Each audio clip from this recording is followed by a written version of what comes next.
Olá, pessoal, tudo bem com vocês? Hoje vamos estar dando início a uma nova disciplina, tá?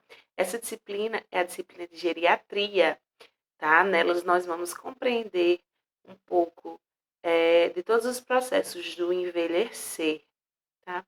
Então, na aula de hoje eu vou dar uma pequena introdução sobre geriatria, certo? Alguns conceitos que a gente vai estar ouvindo falar durante toda essa disciplina, certo, pessoal?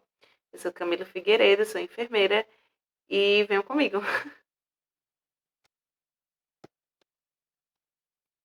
Pessoal, qualquer dúvida, certo? Vocês podem estar me contatando, tá? Tanto aqui pelos comentários, quanto no Instagram ou no WhatsApp, quem tem, certo? Então, vocês podem estar aí mantendo contato comigo. Tá? Então, hoje a gente vai ter um pouquinho de noções de geriatria. Então, o que é envelhecer, pessoal, para vocês? O que é que vocês acham sobre o envelhecer?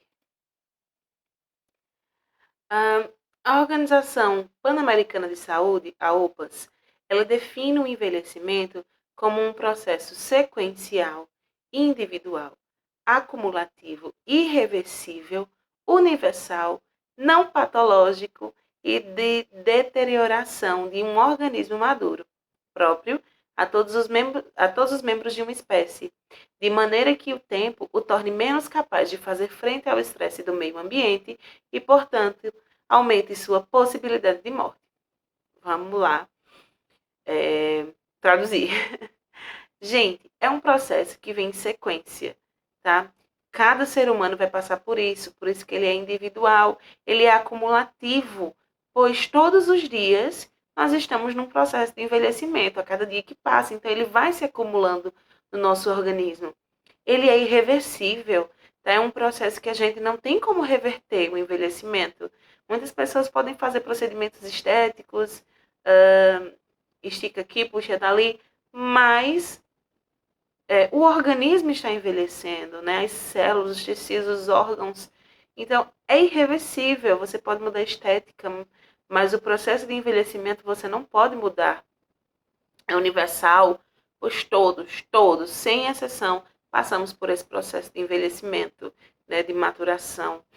Não patológico, ou seja, envelhecer não é uma doença, pessoal. Envelhecer é um processo fisiológico natural, ao qual todos estamos submetidos, né? A partir do momento que você nasce, você já está envelhecendo, né? Você está passando todo dia por um processo de envelhecimento, de deterioração de um organismo maduro, ou seja, aquelas células, aqueles tecidos, aqueles órgãos que chegam no estágio de maturação maduro, eles começam a se deteriorizar, certo? Então, nós vamos ter aulas específicas para estar estudando cada sistema do organismo idoso, como cada sistema ele vai se portar, ele vai se adaptar à velhice, certo? De maneira que o tempo torne menos capaz de fazer frente ao estresse do meio ambiente. Então, ele vai ficando, obviamente, mais fragilizado, mais enfraquecido, aumentando, portanto, sua possibilidade de morte. Então, é isso que a OPAS ela quis dizer nessa definição de envelhecimento. Ficou claro, pessoal? Então, o envelhecimento, ele é um processo normal, tá? Ele não é patológico, gente, é um processo normal. O pessoal faz um AUE com envelhecimento, mas envelhecimento é normal, tá? É um processo normal. De alterações que vêm relacionadas com o tempo, tá? Começa com o nascimento e continua durante toda a vida, tá? Então, a partir do momento que você nasce, você já está no processo de envelhecimento. Os brasileiros, eles estão vivendo por mais tempo e dessa maneira o número de idosos é o segmento da população que mais se expande rapidamente aqui no nosso país. Tá? A gente pode perceber, está percebendo que o número de idosos é bem grande, né? Bem alto. Tá? Na vida profissional, na nossa vida profissional, vai ser bastante comum a gente estar se deparando com pacientes idosos, né? Com pacientes geriátricos. Né? Não vai ser algo de outro mundo, não, a não ser que você vá se especializar ou trabalhar numa área infantil, né? Pediátrica, enfim. Mas se não, você vai se deparar com bastante pacientes idosos, tá? Então, a gente tem aqui uma classificação etária para idosos no Brasil, tá? A geriatria, ela é a especialidade médica que lida com a fisiologia do envelhecimento, com o diagnóstico e com o tratamento das doenças que afetam os idosos. Então, ela vai tratar o processo de envelhecer, né, envelhecimento dos órgãos do organismo mesmo, do paciente, né? Vai trabalhar também com diagnósticos e tratamento de doenças específicas que afetam diretamente os pacientes idosos. A gente vai ver também no decorrer da disciplina que a gente tem, perdão, a gente tem algumas doenças, né, que acometem mais os idosos. E a gente vai estudar, obviamente, certo? Então, a classificação etária dos idosos no Brasil, ela é classificada a idade em anos, tá? Então, a gente tem aqui, ó, de 60 a 69 anos, eles são considerados idosos jovens, tá? Então, idoso, 60 anos, tá? A partir de 60 anos é idoso jovem. De 70 a 79 são idosos. 80, tá? Fase do 80 são idosos, mais idosos. Que aí eles já podem ser chamados até os 89 anos de octogenários, de 90 a 99 nonagenários e de 100 ou mais são idosos centenários, tá? Então a gente tem idosos jovens, idosos mais idosos ou octogenários, né? Se 80 para mais, eles podem ser chamados de idosos mais idosos, 80, 90, 100, enfim, idosos mais idosos. Mas aí a gente tem como também estar classificando ali pela dezena, tá? Então, octogenários, nonagenários e centenários. Certo, pessoal? Estão compreendendo? E aí eu vou trazer para vocês também um pouquinho da questão da demografia do envelhecimento, tá? A expectativa de vida e o número médio de anos que pode se esperar que a pessoa viva aumentou notavelmente nos últimos anos. Então, assim, a expectativa de vida dos idosos, ela vem aumentando, ela está aumentando a cada dia. O Brasil, ele apresenta uma taxa de envelhecimento populacional exuberante, né? A gente sabe que o Brasil é um país imenso, tá? E segundo o IBGE, no último censo, que foi em 2010, pessoal, a população brasileira era de 199 milhões de pessoas. Dessas 190, 20 milhões eram idosos, tá? Tinham mais de 60 anos. Correspondiam a 10% da população brasileira. Obviamente que 10 anos depois, esse número está maior. A gente não tem como ter algo certo, assim, algo concreto, porque o censo do IBGE ele sai divulgado a cada 10 anos, certo? Então, 2020 seria o ano para ser lançado. Não sabemos se vai ser ou não, mas seria lançado esse ano, 2020, um novo censo, tá? Então, essa população, obviamente, está bem maior, tá? De idosos, e a gente tá vendo aí que a cada dia o pessoal está vivendo mais, né? Coisa boa. Então, os principais determinantes dessa acelerada transição demográfica no Brasil resulta de quê, pessoal? Redução expressiva na taxa de fecundidade, ou seja, o pessoal está tendo menos filhos, né? Antigamente a gente tinha aí famílias com 10, 11 crianças, né? O tempo dos avós, dos bisavós da gente, bastante filho eles tinham naquela época. E hoje em dia a gente está vendo o quê? Famílias apenas gerando uma criança, no máximo duas, né? E o pessoal já quer fazer aí um planejamento familiar, né? Uma ligação, tá? Então eles já querem, assim, eles estão realmente diminuindo essa questão da fecundidade aqui no Brasil. Eles também, essa taxa de fecundidade está associada também à forte redução da taxa de mortalidade infantil, ou seja, está morrendo menos, né? E está aumentando a expectativa de vida, pessoal. A expectativa de vida que antigamente era bem baixa, né? Hoje em dia ela tende a crescer, né? Porque a tecnologia ela vai avançando, a saúde, né? A tecnologia em saúde principalmente, ela vai avançando e a cada dia a gente vai trazendo essas tecnologias, né, esses conhecimentos para fazer com que a expectativa de vida desses idosos só aumentem, certo? A questão da educação e saúde também. Então, a gente tende a aumentar essa expectativa de vida.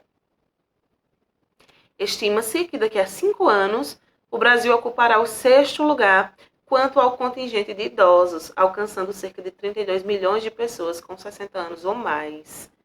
Em 2050, as crianças de 0 a 14 anos vão representar 13% da população e os idosos já vão estar em 22%, tá? Quase 23%. Então, a gente vai ver que vai ter menos crianças e mais idosos. E essa pirâmide, realmente, ela está se invertendo.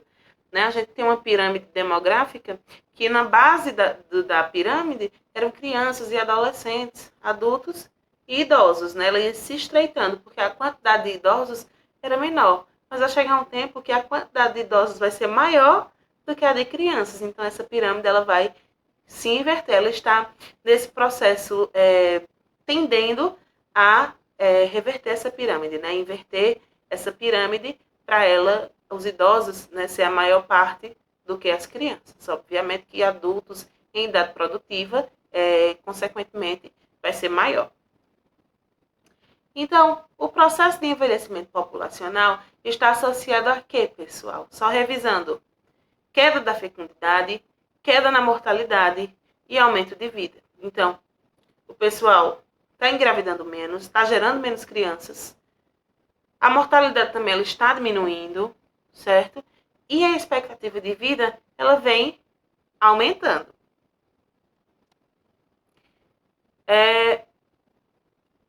O envelhecimento, ele pode ser compreendido como um processo natural de diminuição progressiva da reserva funcional dos indivíduos, como eu já expliquei para vocês. A gente tem nosso organismo e ele vai passando por um processo de maturação, de envelhecimento, certo? E é natural, pessoal, é natural que a gente envelheça, né, que o nosso organismo ele vai realmente perdendo a capacidade com o passar do tempo. Perdão. Então, senescência é esse processo natural de envelhecimento, tá? O que em condições normais não costuma provocar qualquer problema. Então, o ato de você envelhecer naturalmente, né, realmente envelhecendo, perdendo aquela funcionalidade, é chamada de senescência, certo? Então, vamos lá, senescência, perda, né, diminuição progressiva da reserva funcional, ou seja, do nosso organismo. Tá? Então, o ato de envelhecer, senescência, envelhecimento saudável, ok? E em condições de sobrecarga, como doenças, acidentes, estresse, ele pode ocasionar uma condição patológica que requeira assistência, então é chamada de senilidade. Então, vamos lá. Senescência é o processo natural de envelhecimento, então é um envelhecimento saudável. A senilidade já é o processo de envelhecimento dos órgãos, dos sistemas, através de doenças, acidentes, estresses, tá? Então, isso aí vai causar uma sobrecarga e vai fazer com que aquele órgão envelheça. Então, é chamado de senilidade. Senescência saudável e senilidade está associado a uma sobrecarga, a uma doença, enfim, a qualquer outra situação. Ficou claro? Tá? Estão compreendendo, pessoal? Gente, podem deixar aqui suas dúvidas, certo? Qualquer dúvida, não tenham medo. Podem falar comigo, que aí eu tô para sanar justamente as dúvidas de vocês. O estado de saúde do idoso, tá? A OMS, a Organização Mundial de Saúde, ela define saúde como um estado de completo bem-estar físico, mental e social, e não somente ausência de afecções e enfermidades. Então, saúde não é ausência de doença, não. Então, eu não estou doente, então estou saudável.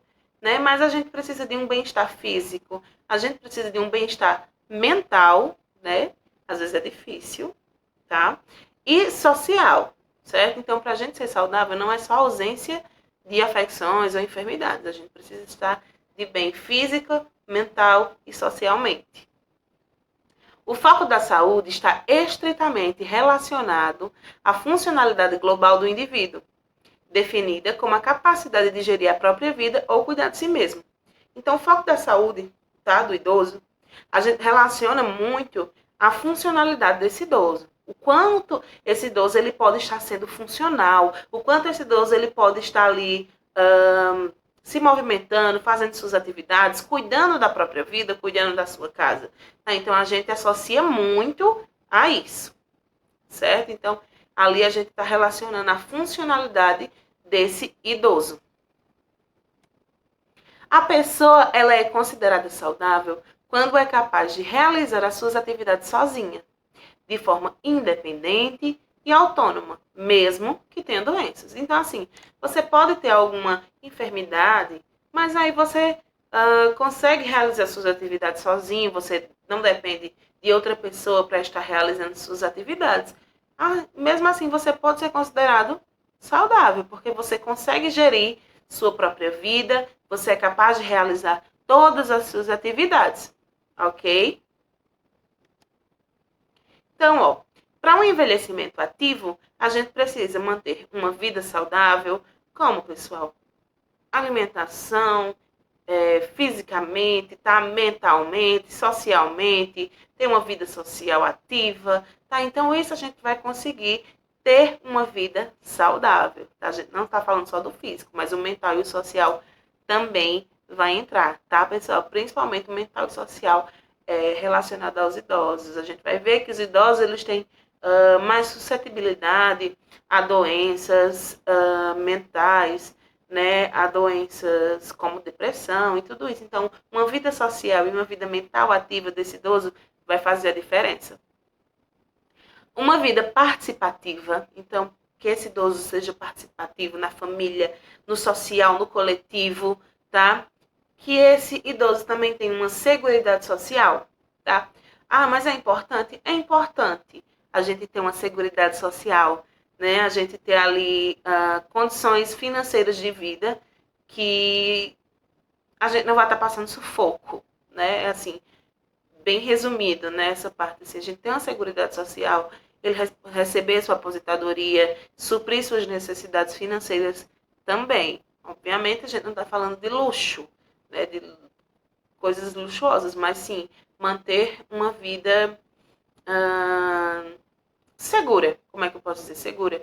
Você ter o dinheiro para sua alimentação, para suas necessidades, né? Enfim, tá? Seguridade social e educação permanente. A gente sabe que é muito difícil, pessoal, muito difícil mesmo a gente manter essa educação permanente com os idosos, né? Mas é teimoso, enfim, tá? Mas a gente precisa educá-los, certo? A gente vê nas unidades básicas que tem o processo de educação permanente para os pacientes idosos, pacientes que fazem parte de programas como o Hiperdia, porque a gente quer realmente que eles tenham um envelhecimento saudável, uma vida saudável, um envelhecimento ativo. Tá? Então, a gente tem que estar ali sempre, permanentemente, educando esses idosos para que eles possam, né, cada vez mais ter um envelhecimento mais saudável e mais ativo. Tá, pessoal? Eu vou encerrar esse conteúdo por aqui.